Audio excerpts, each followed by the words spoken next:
दोस्तों 5 के फंडे में फिर से मिल लेते हैं। First question, Dezful Qiam Zolfaghar are A. Newly discovered flowering plants in the deserts of the Tibet. B. Short-range solid fuel ballistic missiles of Iran. C. The projected nuclear reactors of the France for electricity generations. And D. The town on the border areas of Ukraine which are occupied by illegal migrants. Answer is B. Short range solid fuel ballistic missiles of Iran. Iran ने अभी अपने missile display किए हैं Dezful Qiam और Zolfaghar at an outdoor prayer splendid in central Tehran, है ना। जबकि Vienna में टॉक चल रहा है, बातें चल रही है to reviving the Tehran's nuclear deal of 2015 with the world powers who were the participants of this deal. Britain, France, Germany, Russia और चाइना, और इन्होंने ये डिस्प्ले कर दिया है। तो भाई इधर से तो हाँ बोलना, उधर से ना, थोड़ा सा, है ना। रक से स्टेट जो है, रक स्टेट्स के अपने इश्यूज है। Second question, IHS Markit projected that India is likely to overtake Japan, Asia's second largest economy by 2030. Which factor considered by IHS Markit as a helping drive for such a possibility? 1. Expansion of large industrial sector. 2. Privatization drive of the government. 3. Large and fast growing middle class. And 4. Inflow of foreign institutional investment at higher level. Answer is C. Answer is C, 1 and 3 only. Expansion of large industrial sector and a large and fast growing middle class. तो obviously higher consumption बढ़ेगा और higher production, तब जाके हमारा expansion होगा। Simple ना। India to surpass the Japan, ऐसा बोल दिया गया है इनका IHS मार्केट का एनालिसिस के हिसाब से। प्रोजेक्टेड किस ढंग से? When the India GDP surpassed Germany and UK to rank as a world number 3. Now India is the 6th largest economy after USA, China, Japan, Germany और UK. Nominal GDP forecast जो किया है market ने, वो कहा है कि अभी फिलहाल में जो 2021 में जो है $2.7 ट्रिलियन है, जो 2030 में $8.4 ट्रिलियन, यानी सीधा सीधा 4 टाइम्स हो जाएगी due to the rapid pace of economic expansion, है ना। इंडिया की economy would also largest in size than the largest western European countries of Germany, France, UK. तो देखो भाई 2030 में हम तो बढ़िया टॉप मोस्ट पोजीशन पर रहने वाले हैं। But what about the disparity with in the country? यहाँ पे हम ग्रोथ हो रही है, लेकिन इकोनॉमिक इनइक्वालिटी जो गैप है वो भी बढ़ रही है, उसके तरफ भी ध्यान देना जरूरी है। थर्ड क्वेश्चन, मोल्नुपिरावी ड्रग्स, सबने नाम सुना है, used against 1. Influenza, 2. Corona virus, 3. Ebola virus, 4. Chikungunya. Answer is D, सभी पर, है ना। Influenza, corona virus, Ebola virus और चिकनगुनिया। दोस्तों न्यूज में क्यों आया है?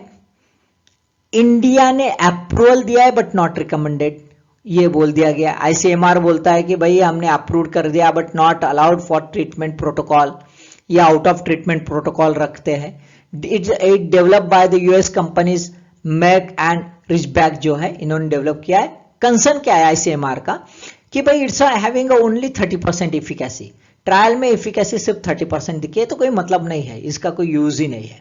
Also what is the additional problem? It carries the risk of introducing mutations that can make the virus stronger and more dangerous. New variant बन सकते हैं भाई, ये प्रॉब्लम आ सकता है, इसलिए इंडिया के ICMR ने इसको रोक लगा दी है। It was originally developed to treat the influenza, और एक्चुअली ये एंटी वायरल ड्रग है, तो जो भी वायरस है उसके अगेंस्ट में यूज कर सकते हैं। इसका फॉर्मूला है C13H19N3O7। क्वेश्चन कभी आ सकता है, इसलिए पूछ सकते हैं, तो देख लो भाई। ट्रेड नेम है लैगेवरियो जो है, ये इसका ट्रेड नेम है। अब it's use for meet of mild and moderately ill, जो है मॉडरेट कंडीशन होती है कोविड पेशेंट की, उनको दिया जाता है to restrict to develop the risk of developing serious illness. ये यदि ले लिया, ये पिल जो है, ये गोली ले लिया, तो obviously with in first 5 days तो अपने आप इन्फेक्शन को रोक लग सकती है और हॉस्पिटलाइजेशन होने की जरूरत नहीं, ये इसका इफेक्ट है। Fourth question, consider the following statement with regard to the ASEAN Infrastructure Investment Bank AIIB. India is the biggest shareholder. 2. USA and Japan are not its members. 3. India is the biggest borrower. Which of the above statements is or are correct? Answer is C, 2 and 3. 2 and 3. India is not a biggest shareholder, but India is the biggest borrower.